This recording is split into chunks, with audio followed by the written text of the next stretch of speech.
Of course, again, the Palace of Catalunya used to be a royal palace, hundreds of people in attendance. Another good day, full of books and roses. Let me say that I was in Barcelona when the delegation of the government of Catalunya of the United States of America was established. It was last January, a year ago. I didn't know that Andrew would be the delegate, a very, very worthy delegate, an obvious person to do it, an American who's absolutely fluent in Catalan and has lived in Barcelona, been living in Barcelona. And I think it's just like not declaring Sant Jordi be an official holiday for a good set of reasons.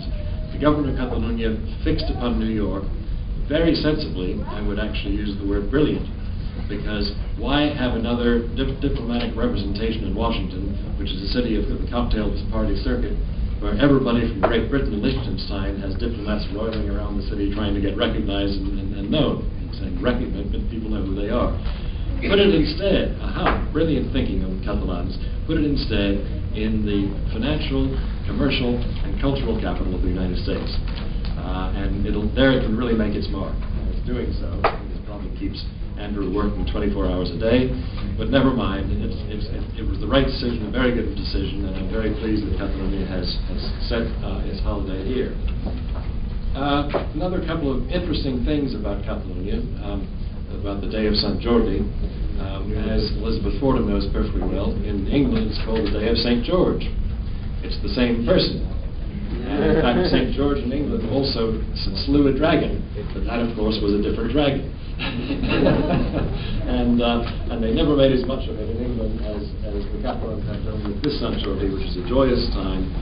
You'll see all the food being prepared over there, so I'm not going to extend these remarks too long. I see palm tomates, I see frita, I see lots of goodies, just about ready for us to eat, so I'm not going to keep it too long.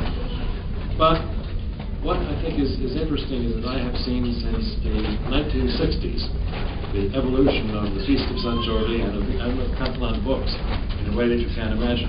Imagine a Catalunya, the one that I knew, where books were not allowed to be published in Catalan, nor were magazines, nor were newspapers, and that's the way it was in the 1960s. It just began to open up slowly, slowly, slowly, with books which were not threatening to the dictatorship, which could be about history, but nothing as recent as the beginning of the Civil War. And that was it. That was very, very closed in, very repressed in many ways. And then when Spain became a democracy, and when President Tarradellas came back from exile, and when the Generalitat de Catalunya was started up again under the new constitution, it was just a cultural explosion. Books everywhere. Everybody got in the business of book publishing. And it goes on and on and on. And I must say, one of the things that the ladies here should know is that I'm not a great authority on all of world literature. I think Elizabeth knows a great deal more about it than I do. But I will bet you money that there are more women authors of books in Catalan, novels, literature, than any other language that I can think of. I know many of them. They're wonderful. And so it's been a great cultural exposure. And as we've just heard, about 10% of all the books in the year that are sold in Barcelona are sold on the day of Sant Jordi. Now, I hope it continues not being a national holiday, because you know what Catalans do when something is declared a national holiday. They get in their car and drive to the beach. and being at this time of year, it's not necessarily perfect beach weather in New York, where I come from in Miami. It's always beach weather. But in Barcelona, this is the earliest time of the year when it's really nice to be on the beach, and that's what they would do. So keep them in Barcelona buying books, and that's what they do, and they're very happy to do it, as we can see. The day of books and roses, and the day dedicated to lovers. It's a wonderful, wonderful holiday. Fiesta més maca. Nobody gets mad at each other, even the politicians. For one day. And I noticed that. I read this morning, as I often do, the Catalan newspaper Avui, and I saw a picture of President Montilla and D'Un Moss standing there smiling at each other, as if nothing else was going on. And plenty is going on, but not on Sant Jordi. They're friends, they eat chocolate together, they have a glass of champagne, they all say Visca Catalunya, and they sing the songs, and it's a wonderful day, and that's what it's meant to be, and that's the way it always is. My book, I'm not going to go on and on about that too much, but what I do is talk about basically the beginnings of the first little bits of democracy that began trying to creep up through the grass and make themselves known in the 1960s. And there I knew, and I still know many of them, some of them are no longer with us, authentic heroes of democracy, people who literally risked their lives. I can tell you that from the 1960s, I still have many friends in Barcelona from that era, those who are still around. And really, I guess it was the type of friends that I made. Every one of them had been in jail sometime or another. Every single one. Now, if I said that in New York, I'd be in real trouble. But in Barcelona, it's absolutely understandable because they were in jail, because they were declaring their preference for freedom, for democracy, for opening, for human rights, and all those things. And I knew students and workers and priests and monks, people who were authentic heroes of their time. I even saw an extraordinary incident, which was a world transforming event in Barcelona. I saw in the Via Laietana 120 priests and monks literally getting beat up by the police with clubs. They were demonstrating against the torture of a student in some of the student demonstrations. And they realized that the Franco regime was only a friend of the Catholic Church as long as the Catholic Church supported Franco. And when these people protested against them, the police descended and beat them, and half of them were carried away unconscious from the beatings that they received. And all those were transforming incidents, and the fruition of all of that came, of course, with the Spanish Constitution and then the creation of the government of Catalonia and the things that are enjoyed today.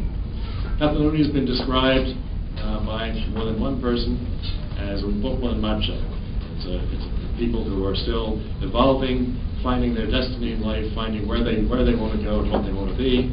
And I said in another speech that I gave the Institute of Studies Catalans, there's nothing holding them back now. Catalonia can be whatever it wants to be. The only limitations of what it wants to be are self-imposed. Nobody's holding them back. Catalonia can get ahead, organize itself, get itself going, and that's a debate amongst politicians who, of course, debate this interminably and without concrete results, to the frustration of many. But it is truly a free place in which people can express themselves, publish what they want, write what they want, say what they want, and all of that is absolutely evident on this day of Sant Jordi. So, I also want to mention that several things have really put Catalonia on the map in recent years. First were the famous Olympic Games of 1992, organized by Pasqual Maragall, who was the mayor. They called it l'Alcalde Olympique, and he absolutely did a marvel for Catalonia, a marvel for the face of Barcelona and what it showed to the world.